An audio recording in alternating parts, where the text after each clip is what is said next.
저는 청년과의 대화를 마치고 굿이 진행되고 있는 6호실로 향했습니다. 허주 굿을 진행하기 위한 준비는 모두 끝나 있었고 최 법사님의 법문으로 허주 굿이 시작되었습니다. 법문은 약 30분 정도 이어졌습니다. 그리고 법사님의 법문이 끝날 무렵이었습니다. 최 법사님은 갑자기 악사 한 분을 바라보며 눈짓으로 무언가 신호를 보냈습니다. 그러고는 청년에게 말씀하셨습니다. 조금 있으면 굿을 시작해야 하니 밖에 나가 담배 한 대 피우고 물로 입도 헹구고 들어오세요. 그러면서 악사분에게 청년을 데리고 다녀오라고 했습니다. 그렇게 청년과 악사분이 방을 나간 직후였습니다. 뜻밖의 이야기가 시작되었습니다. 최 법사님이 무거운 표정으로 입을 열었습니다. 오늘은 태송붓을 할 수 없습니다. 순간 구청 안의 분위기가 얼어붙었습니다. 최 법사님은 잠시 침묵한 뒤 다시 말을 이어갔습니다. 지금 신령님들이 거의 다 내려와 자정하고 계십니다. 이 상태에서 태송굿을 진행하면 학생은 죽을 수도 있습니다. 아니면 빙의가 되어 정신병원에 가게 될 수도 있습니다. 만약 계속 태송굿을 진행하겠다면 저는 더 이상 이 굿에 참여하지 않겠습니다. 신의 벌전을 어떻게 감당하라고 그런 일을 하겠습니까? 그 말을 들은 조 선생님과 다른 무속인들은 모두 고개를 끄덕이며 수긍하는 모습이었습니다. 그 순간 저는 청년의 가족들을 바라보았습니다. 가족들은 얼음처럼 굳어 있었습니다. 아무 말도 하지 못한 채 그저 눈물만 흘리고 있었습니다. 특히 누님으로 보이는 분은 혹시라도 청년이 들어와 이 모습을 볼까봐 애써 감정을 숨기고 있는 것처럼 보였습니다. 그 모습을 보며 저는 문득 이런 생각이 들었습니다. 무당의 가족으로 살아간다는 것은 저런 모습이구나. 당사자보다 가족들이 더 큰 고통 속에서 살아가는 것일 수도 있겠구나. 잠시 후 누님이 떨리는 목소리로 말을 꺼냈습니다. 지금 이 상황을 동생에게 이야기하면 바로 뛰쳐나갈 겁니다. 사람은 살려야 하지 않겠습니까? 그러니 아무 말 하지 말고 굿을 진행해 주세요. 결국 굿의 방향은 완전히 바뀌게 되었습니다. 태송굿이 아니라 신내림 굿으로 전환하기로 결정된 것입니다. 그 순간부터 구청 안은 다시 분주해지기 시작했습니다. 옥수동이가 들어오고 오색천을 대나무에 매달아 밖에 걸고 내림굿을 진행하기 위한 준비가 빠르게 진행되었습니다. 그 준비에만 약 20분 정도가 걸렸습니다. 그동안 청년은 구청 안으로 들어오지 못했습니다. 악사분이 계속 밖에서 청년과 함께 시간을 보내고 있었기 때문입니다. 그제야 저는 조금 전 최 법사님이 악사분에게 눈짓으로 신호를 보낸 이유를 알 것 같았습니다. 청년이 이 모든 이야기를 듣지 못하도록 일부러 밖으로 내보낸 것이었습니다. 잠시 후 악사님과 청년이 다시 굿방으로 돌아왔습니다. 하지만 이미 굿의 방향은 바뀌어 있었습니다. 원래 예정되어 있던 허주굿이 아니라 신령님을 모시는 내림굿으로 전환된 상태였습니다. 물론 그 사실을 모르는 사람도 있었습니다. 바로 그날 굿의 주인공인 청년이었습니다. 청년은 아무것도 모른 채 신장대를 잡고 자리에 앉았습니다. 그리고 바로 뒤에서 최 법사님의 경문이 시작되었습니다. 얼마 지나지 않았을 때였습니다. 청년 손에 들려있던 신장대가 갑자기 요동치기 시작했습니다. 그리고 청년은 갑자기 자리에서 벌떡 일어났습니다. 이어서 믿기 어려운 장면이 벌어졌습니다. 청년이 뛰기 시작한 것입니다. 그런데 단순히 뛰는 정도가 아니었습니다.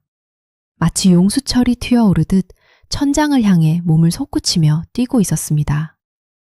그 순간 최 법사님은 장단을 멈추고 서울 만신들에게 장구를 넘겼습니다. 그리고 악사님들이 본격적으로 장단을 맞추기 시작했습니다. 그러자 청년은 마치 그 장단에 흠뻑 빠져든 사람처럼 흠을 타기 시작했습니다. 그리고 구청 안을 돌며 춤을 추기 시작했습니다. 저는 제 눈을 의심했습니다. 조금 전까지만 해도 오른쪽 다리가 불편해 걷는 것조차 힘들어하던 사람이었습니다. 그런 사람이 어떻게 저렇게 높이 뛸 수 있을까? 저는 놀라움을 넘어 신기하다는 생각마저 들었습니다. 그런데 그것으로 끝이 아니었습니다. 자세히 보니 청년은 왼발 하나만으로 계속 돌고 있었습니다. 그리고 더 신기한 것은 방향이었습니다. 계속 왼쪽으로만 돌고 있었습니다. 내림굿을 하다 보면 빙글빙글 도는 모습은 종종 볼 수 있습니다. 하지만 보통은 오른쪽으로 돌기도 하고 왼쪽으로 돌기도 합니다. 그런데 저는 그날처럼 한 방향으로만 계속 도는 모습을 처음 보았습니다. 그 모습을 보며 저는 두 가지 생각이 들었습니다. 첫 번째는 저 사람이 정말 조금 전까지 다리가 아프다고 하던 그 사람이 맞나? 두 번째는 정말 오늘 처음 내림굿을 하는 사람이 맞나? 그 정도로 제 눈앞에서 벌어지는 모습은 납득하기 어려울 만큼 놀라웠습니다. 청년은 잠시 후 옥수동이 앞으로 이동하더니 어느새 옥수동이 위로 올라갔습니다. 그리고 그 위에서 다시 빙글빙글 돌기 시작했습니다. 그 순간이었습니다. 구청 안에 있던 무녀들과 악사들의 표정이 하나 둘씩 달라지기 시작했습니다. 놀람과 긴장이 동시에 스치는 표정이었습니다. 그리고 저는 그 모습을 보며 비로소 깨달았습니다. 왜 최법사님이 그렇게까지 완강하게 퇴송굿을 하면 안 된다고 말했는지, 왜 신의 벌전을 감당할 수 없다고 했는지, 그 이유를 조금은 알 것 같았습니다. 그때 영동주 선생님이 청년의 가족들을 향해 말씀하셨습니다. 신령님께 절하세요. 그 말은 지금 옥수동이 위에 올라가 있는 청년에게 절을 하라는 뜻이었습니다. 저는 내림굿을 볼 때마다 바로 이 대목에서 가슴이 아파집니다. 그리고 이상하게도 저도 모르게 눈물이 납니다. 옥수동이 위에 있는 사람이 부모님인 경우도 있습니다. 형이나 누나인 경우도 있습니다. 동생인 경우도 있고 자식인 경우도 있습니다. 조금 전까지 함께 밥을 먹고 이야기를 나누던 평범한 가족입니다. 그런데 지금 이 순간만큼은 다릅니다. 지금 옥수동이 위에 있는 사람은 가족이 아니라 신령님으로 받아들여지는 순간입니다. 그리고 옥수동이 위에 있는 사람 역시 평범한 사람이 아니라 신령님의 사제가 되는 순간입니다. 그래서 구청에서 신령님께 절하세요 라는 말이 나오면 분위기가 달라집니다. 가족들은 참아왔던 눈물을 흘리기 시작합니다. 무녀들도 울고 악사들도 눈시울을 붉힙니다. 왜냐하면 그 자리에 있는 사람들은 모두 알고 있기 때문입니다. 무당으로 살아간다는 것이 결코 쉬운 길이 아니라는 것을, 그 삶이 얼마나 외롭고 힘든 길인지를 너무도 잘 알고 있기 때문입니다. 어쩌면 가족들의 눈물은 앞으로 고생할 자식을 향한 눈물일지도 모릅니다. 어쩌면 탕검하게 살아주기를 바랐던 부모의 마음 때문일지도 모릅니다. 그리고 어쩌면 오늘을 기점으로 예전의 아들, 예전의 동생, 예전의 가족으로는 다시 돌아갈 수 없다는 마음 때문일지도 모릅니다. 저 역시 그런 사정을 알고 있었기에 소리 없이 눈물이 흘렀습니다. 잠시 후 청년은 자신에게 내리시는 신령님들을 하나하나 호명하기 시작했습니다. 저는 그 모습을 보며 다시 한번 놀랐습니다. 누군가 시험을 하거나 알려주는 사람도 없었습니다. 그런데도 청년은 내리시는 천지신명들을 정확하게 호명하고 있었습니다.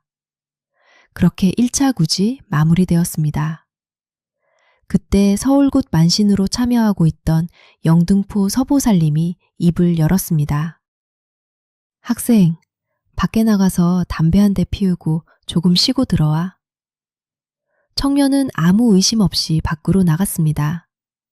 그런데 청년이 굿방을 나가자마자 서보살님이 아주 중요한 말을 꺼냈습니다.